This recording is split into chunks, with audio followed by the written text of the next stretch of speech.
So family, we have a very special guest in the studio with us today, Miss Spirit. Now, listen, I've heard a lot about you saving relationships and getting people together in their lives and their relationships and all that stuff. And hallelujah. Now you on a show. Yes. Love Goes Yes. on. But before we get into the show, let's talk about kind of what you do. Yes. Okay. So by trade, I am a therapist. Okay. Right. I'm a licensed professional counselor, a national certified counselor, and a doctor of psychology. Okay. That's just a fancy way of saying I see folks in the office all day, every day. I'm getting folks together. There we go. Therapy is what I do. Okay. Mm-hmm. Okay. And so how did you become everything that we know you as? Because your name precedes you. Yeah. Well, what I have learned very early in my career is that media magnifies the message. So I have been blessed enough over the years to not just do what I do in office, but also to do it on radio and to do it on television. So I've, done shows like Steve, I've done Dr. Phil, I've done some of the major shows. And over the years, when you are consistent in what it is that you do and you're consistent in the messages that you seek to express,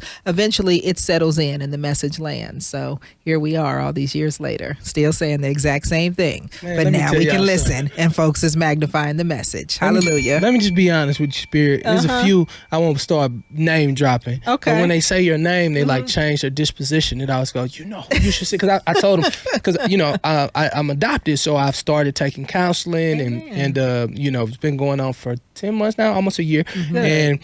And when I talk about counseling, it's just certain celebrities that say, you know who I go see. And I was like, who you go see? I go see Spirit, man. She bad, man. And then I ended up seeing someone today, and they was like, Spirit's in Atlanta. Spirit's in Atlanta. We need to go drop a whole bag of money on her. I promise that's what, then they say we need to drop a whole bag on her. Yes, it is not about the money. And it's funny because I always tell people, while I got to keep the lights on, I do have a group practice. So, I have probably more pro bono and sliding fee scale clients than most people. Yeah. I think, the average therapist probably sees roughly about 15 clients a week. I see roughly 40. Wow. Because I'm really serious and really passionate about being able to help people. So I think it's just really when you do what you love and you love what you do, you will continue to study, you will continue to be the best at your craft so that you can give back to those who need it. Oh, you bad. So we're gonna Spirit bad. You hear me? We're gonna talk about. I feel healed already. There he goes.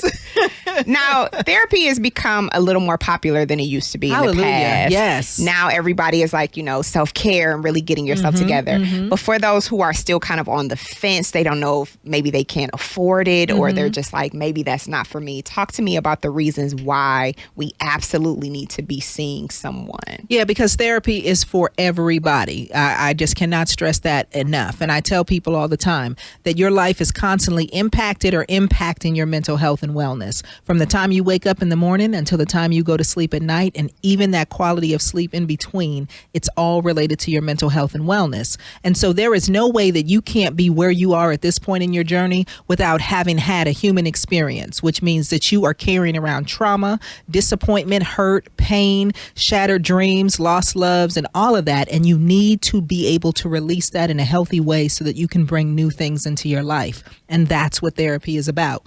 And all these folks that walk around and go, well, listen, I got Jesus. I just go to my prayer closet. I tell them that's awesome. But Jesus also gave me you and gave you me, which means that you can have therapist and Jesus. OK, even Jesus wept. Okay, so if you think you're stronger than Jesus, I don't know what we're talking about. Everybody has had counsel. And so you need that in order to continue to heal so that you can heal those around you instead of bleed on them. You know what? And on that note, woman of God. So serious. So you're on this show. And you have all of these couples you got to deal with. Now, we've heard some interesting personalities. I mean, just be real.